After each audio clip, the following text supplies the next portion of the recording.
moving on because you had a story with Chris, and I'm going to. Yes, that is indeed correct. So moving on from The Crow and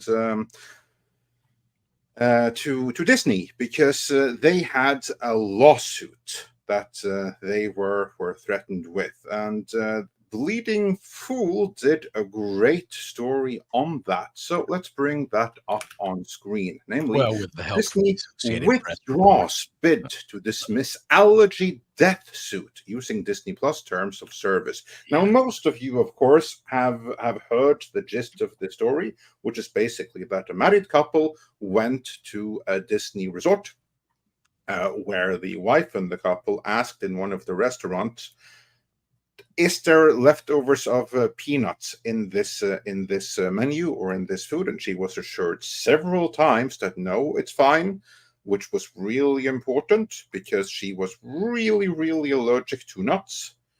The people were not correct, let's put it that way. There were very high concentrations of nuts in the food. So she had an allergic reaction, which was so severe that she died on the spot. Even if she had the antihistamine shot with her, it wasn't enough to save her. And then later, the husband wanted to sue, but Disney argued that, no, you cannot sue because you both signed up for Disney Plus. And it's part of the terms and services there that if you agree to this, even if it's just a free trial, you can never, ever sue Disney for anything. You have to mediate. But there's been a development here. Now, Chris, can you tell us what's this story about and what's the most recent development? Well, so you're absolutely right about everything you said, Andre. I think that the backlash finally got the better of Disney's legal team. There was a massive backlash about this. I'm hearing some music. Did my jazz music start up all of a sudden? Not me. I think probably it's like a browser or something in your. It is. Yes, it is. Jazz music here. Sorry, it threw me off for a minute. I think the intense backlash, because, this was reported a couple of weeks ago that Disney was trying to use the terms of service of Disney Plus. He signed up for a free trial. And in that free trial, everyone, the millions of people who have signed up for that free trial have agreed that if there's any sort of dispute with Disney, you have to go to arbitration. You can't go to a jury trial.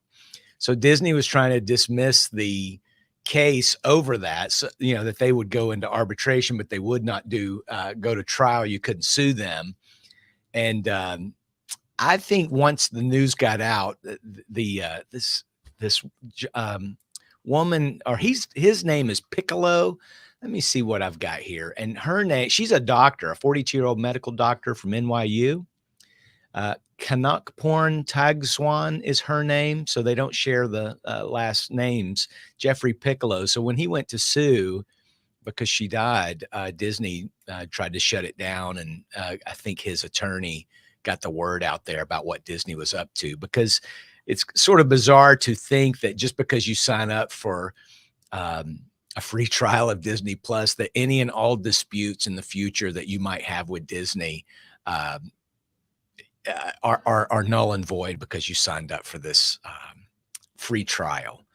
And they had booked, it's at a restaurant, it's an Irish pub called Raglan Road, which is a vendor at Disney World. They lease this space to the restaurants. And now I think Disney has thought better of their decision and decided, okay, we'll drop our pushback on, wanting to go to trial, but they're trying to get themselves removed from the lawsuit and just let the couple sue the owners of Raglan Road, that restaurant. They don't want to take any responsibility for what the restaurant did. The restaurant, by the way, when they were booking their Disney trip, and you also sign up for this arbitration rule with Disney when you buy tickets for Disney through their app or anything like that. I mean, all this little fine print that we're agreeing to when we sign up. I think that's really the story here. I'm hoping that our legal justice system will make a mockery of those sort of things being in the terms of service. But I think you're onto something there. I have a slightly different take on it, but before I give my take on why Disney withdrew their bid to dismiss the lawsuit and allow them to proceed with it, Paul, why do you think that Disney just guess as a layman? None of us are lawyers here, but what would be your gay layman's guess? Because Disney, they released a statement where they even said, we forfeit our right to basically block the lawsuit. It was something along those lines. Yeah. In this particular instance. Why do you think that Disney had the good grace of heart to allow someone to sue them over this particular thing? Why do you think that would be? Well, bad publicity. This is a tragedy that probably could have been avoided. This is, there's many cases where possibly the complainant shouldn't win. We could talk about the McDonald's hot coffee thing, which sounded kind of bizarre at the time. Again, I am no lawyer, although I have played one on TV. That does not make me an expert. And in this particular case, I think it was just piling up as a lot of bad press. And you got to, at some point, figure that that's going to be more important to deal with than fighting for whatever legal scraps are remaining, which nobody ever likes to hear about. No one wants to hear that you got off on a technicality. That doesn't feel like. I think there's a little bit more to it. And, probably. I'm sure there's more, but there's at least two in the chat that thinks the same as me.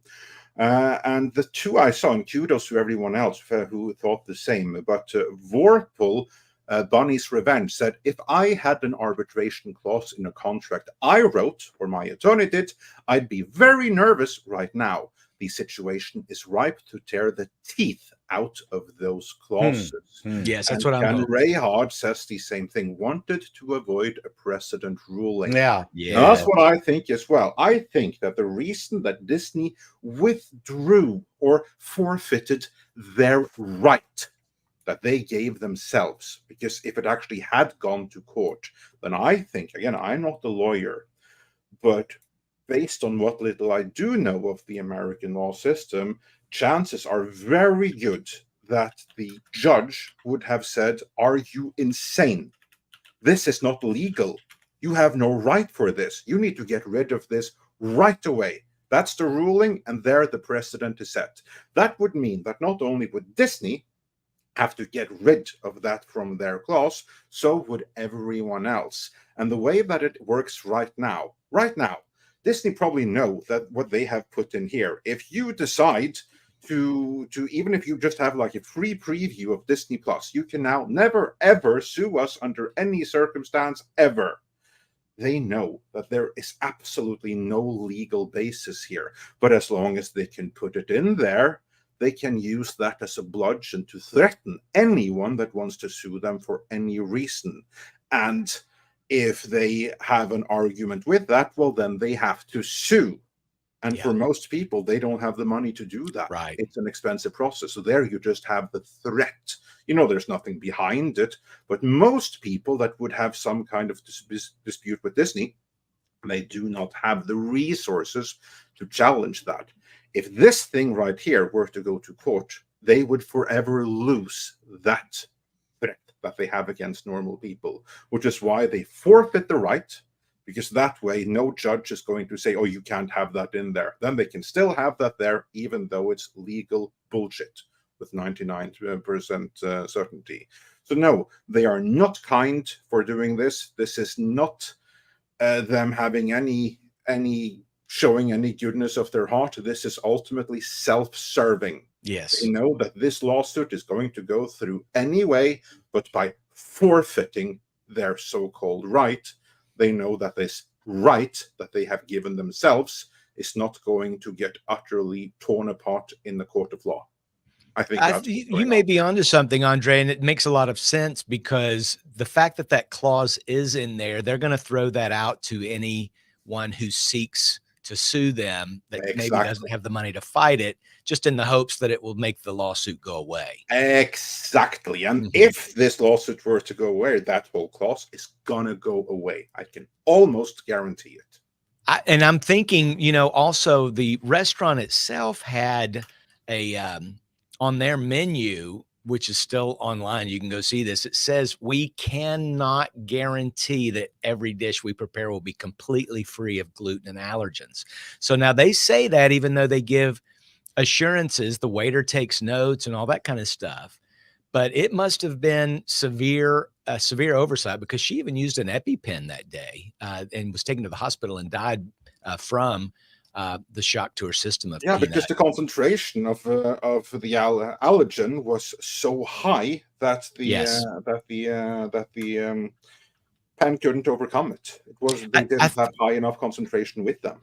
I think it, you know, to Paul's point, it is, I do think though, it's the public outcry that made Disney quickly want to get this off because, you know, Disney last year, they did $89 billion in revenue globally. And I think this guy was asking for something like, well, I don't have an exact number because all the reporting has been excess of $50,000 according to Florida, some law in Florida. So I'm thinking surely he's asking for more than 50,000, but that's the only number I can find.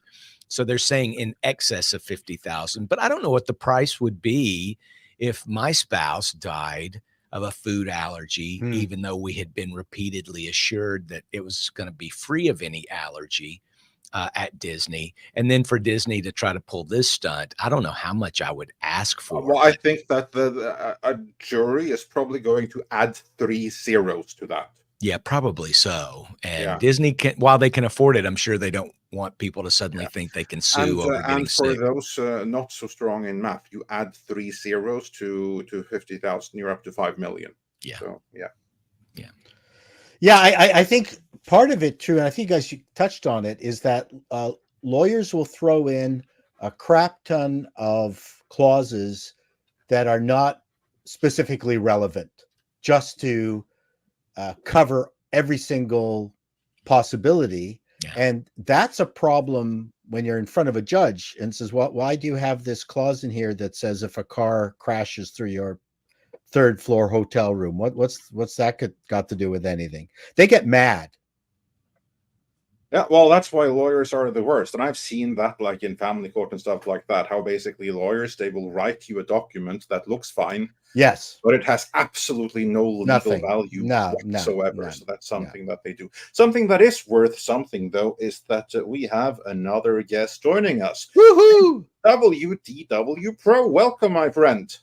Guys, I am sorry to report that Disney may actually destroy your homes, your lives, anything that they wish to have, because Paul Chato, once upon a time, had the Disney Channel. I believe it was in 1993 for approximately 17 days. So correct. You're done for. I'm done.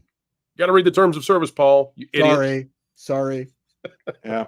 How's everybody doing? I'm sorry about. Good to see you, WDW Pro. Just as a pro is leaving, we unfortunately have to lose Chris Brawley. Yep.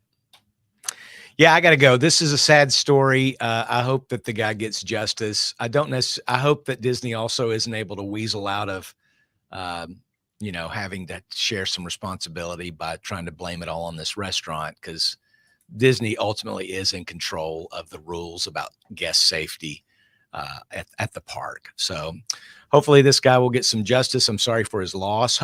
And, you know, also hopefully, and this is just sort of the dark side of the way my mind works, hopefully he didn't